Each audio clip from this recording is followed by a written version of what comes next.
윤석열 대통령 측이 헌법재판관들의 정치적 편향성을 문제 삼으며 자진해서 탄핵 심리에서 빠지라고 요구하고 있습니다. 윤 대통령 형사 사건은 배당이 이루어지며 본격적인 심리 절차가 시작되는 가운데 검찰은 자녀 사건 수사에 속도를 내고 있습니다. 취재기자 연결합니다. 김태원 기자. 네, 검찰 특별수사본부입니다. 네, 윤 대통령 측이 회피를 촉구하고 있는 헌법재판관들이 누굽니까? 네, 윤 대통령 측은 어제 문영배 헌재소장 권한대행과 정계선, 이미선 헌법재판관에 대한 회피 촉구 의견서를 헌법재판소에 제출했다고 밝혔습니다. 윤 대통령 대리인단은 입장문을 내고 정치적 예단을 드러내고 공정성에 심각한 우려를 보인 새 재판관은 즉시 회피해 탄핵심리 공정성을 확보해야 한다고 주장했는데요. 여권과 윤 대통령 측은 최근 문 대행이 과거 민주당 이재명 대표와 교류했고 정계선, 이미선 재판관은 가족이 진보단체나 국회 측 대리인단과 관계가 있다고 주장하면서 탄핵 심판 공정성 논란을 부각하고 있습니다. 실제로 윤 대통령 측은 앞서 지난달 정 재판관에 대해서는 한 차례 기피 신청을 냈지만 다른 재판관 7명의 일치된 의견으로 기각됐습니다. 이와 같은 문제 제기에 헌재는 탄핵 심판 심리는 헌법과 법률을 객관적으로 적용해 이루어지는 것일 뿐 재판관 개인 성향에 따라 좌우되지는 않는다는 입장입니다.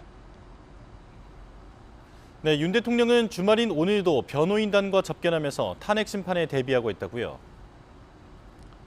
네, 앞서 오늘 오전에 석동현 변호사가 윤 대통령과 접견했고 오후부터는 윤곽근 변호사가 접견을 이어갔습니다.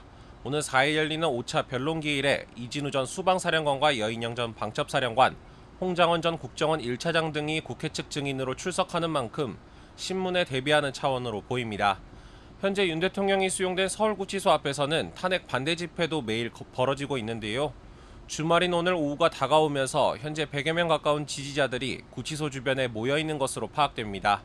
경찰은 기동대 경력을 투입해 찬반 집회 측을 분리하는 등 우발 상황에 대비한다는 방침입니다. 네, 윤 대통령을 기소한 검찰이 이제는 자녀 사건 수사에 속도를 낸다고요. 네, 검찰은 어제 오후 경찰청 국수본에 검사와 수사관을 보내 주요 인사 체포조 운영 관련 자료를 확보했습니다. 압수수색 대상에는 윤승영 수사기획조정관 사무실과 안보수사국 전산자료 등이 포함됐습니다. 검찰은 국수본이 개엄 당일 방첩사 요청에 따라 주요 인사 체포조 활동에 강력계 형사들을 지원했다고 보고 있습니다. 이에 대해 경찰은 단순 안내 목적이었을 뿐이라며 의혹을 부인하고 있습니다. 윤 대통령 등 주요 피고인들에 대한 수사는 끝났지만 검찰은 잔여 사건 수사에 속도를 내고 있습니다. 이 밖에도 지난달 박성재 법무부 장관을 피의자 신분으로 불러 계엄 직전 국무회의가 진행된 경위와 계엄 선포를 사전에 알았는지 등을 추궁했습니다. 윤 대통령 사건을 포함한 내란 사건은 사실상 한 재판부가 전담하게 됐죠. 네, 서울중앙지법은 어제 형사합의 25부의 윤 대통령 사건을 배당했습니다.